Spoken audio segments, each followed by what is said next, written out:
Il était une fois, dans un petit village appelé Silverval, niché au cœur d'une vallée verdoyante où les arbres s'entrelaçaient comme des gardiens protecteurs. La vie paisible de ce lieu était rythmée par les saisons, les récoltes et les rires des enfants qui jouaient dans les rues pavées. Au sein de cette communauté chaleureuse, vivait un jeune garçon du nom d'Ethan, aux yeux étincelants et au cœur plein de curiosité. Ethan était le fils de fermiers modestes, cultivant la terre avec amour et détermination. Son quotidien était marqué par le travail dur et honnête de ses parents, mais son esprit était constamment en quête d'aventure et de découverte. Un jour, alors qu'il se promenait dans la forêt qui bordait le village, il découvrit une clairière mystérieuse où se dressait une ancienne bibliothèque, presque cachée par la végétation. Poussé par une force inexplicable, Ethan ouvrit la porte grinçante de la bibliothèque. À l'intérieur, des étagères de livres poussiéreux semblaient renfermer des siècles de connaissances oubliées. En explorant les rayonnages, il tomba sur un livre énigmatique orné d'un symbole étrange. Le jeune garçon, intrigué, ouvrit le livre, déclenchant ainsi une lumière magique qui l'enveloppa complètement. Quand la lumière se dissipa, Ethan se trouva dans un monde totalement différent. Une cité féerique aux tours scintillantes, aux rivières d'argent et aux arbres qui murmuraient des secrets millénaires l'entouraient.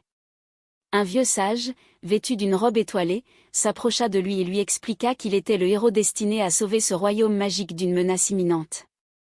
Armé d'une épée mystique et accompagné d'un elfe agile nommé Lyria et d'un nain robuste du nom de Gringar, Ethan entreprit sa quête. Le vieux sage lui révéla que le royaume était en danger en raison d'un dragon maléfique qui avait été autrefois une créature de lumière, corrompue par une force ténébreuse.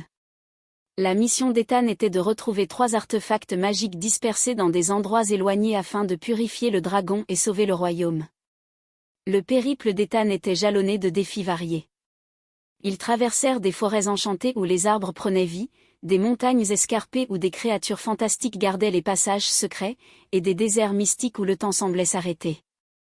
À chaque étape, Ethan découvrait davantage sur lui-même et ses compagnons. Lyria, la princesse elfique maudite, rejoignit leur quête. Elle était retenue prisonnière dans un château ensorcelé par une sorcière maléfique. Ethan, Gringar et Lyria firent preuve de ruse et de courage pour déjouer les pièges du château et libérer la princesse.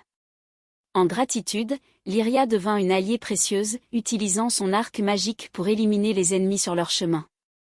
Au cours de leur voyage, le groupe rencontra également un mystérieux sorcier du nom d'Arion.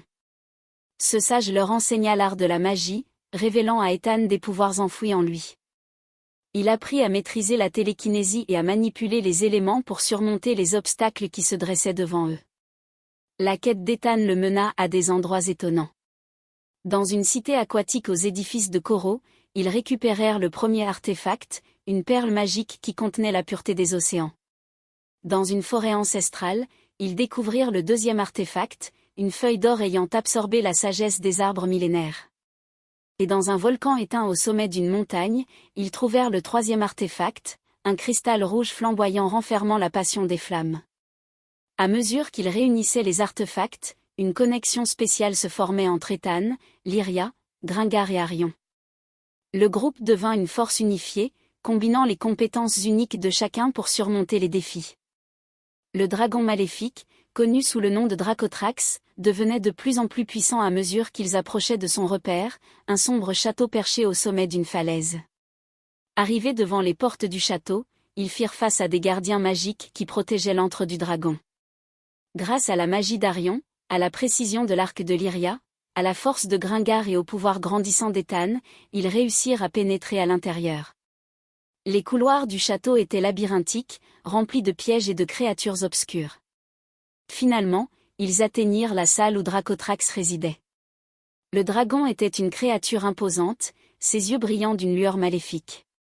Cependant, au lieu de le combattre, Ethan se souvint des paroles du vieux sage sur la purification. À l'aide des artefacts, ils commencèrent le rituel de purification. Chaque artefact émettait une lumière éblouissante, et le dragon semblait résister au début. Cependant, lentement mais sûrement, la corruption qui le consumait commença à se dissiper. Dracotrax rugit, mais cette fois-ci, c'était un cri de libération plutôt que de menace.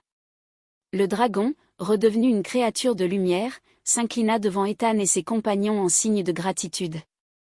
Le royaume, jadis assombri par la menace de Dracotrax, était maintenant baigné dans une lumière éclatante. Les habitants, les créatures magiques et la nature elle-même semblaient célébrer la victoire du bien sur le mal. Le vieux sage apparut alors, félicitant Ethan et ses compagnons pour avoir accompli leur mission. Il expliqua que la bibliothèque mystérieuse était une porte entre les mondes, un moyen pour les âmes courageuses de découvrir leur destinée.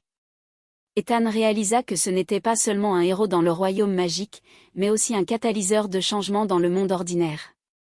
Avant de quitter le monde magique, Ethan échangea des adieux émouvants avec ses compagnons. Lyria, Gringar et Arion lui assurèrent qu'ils veilleraient sur le royaume, maintenant préservé de la corruption. Le jeune héros se retrouva une fois de plus dans la bibliothèque abandonnée, tenant le livre mystérieux dans ses mains. Revenu dans son village natal, Ethan partagea son incroyable aventure avec les villageois. Bien que certains doutaient de la véracité de son récit, beaucoup ressentirent la magie de ses paroles et furent inspirés par l'idée que chacun pouvait être le héros de sa propre histoire. Ethan vécut le reste de sa vie dans le village, mais il n'était plus le même. Sa quête extraordinaire lui avait apporté la sagesse, la compassion et la confiance en soi. Il devint un leader respecté, guidant le village vers une ère de prospérité et d'harmonie. Le livre mystérieux resta dans la bibliothèque, attendant le prochain individu destiné à être transporté dans un monde magique. Les histoires d'Ethan, de Lyria, de Gringar et d'Arion étaient désormais gravées dans les pages de ce livre, prêtes à inspirer les âmes courageuses qui oseraient l'ouvrir. Et ainsi se conclut l'histoire extraordinaire d'Ethan, le jeune héros qui découvrit la magie au-delà des frontières du quotidien, prouvant que la véritable aventure réside parfois dans la capacité à croire en l'extraordinaire même au cœur de l'ordinaire.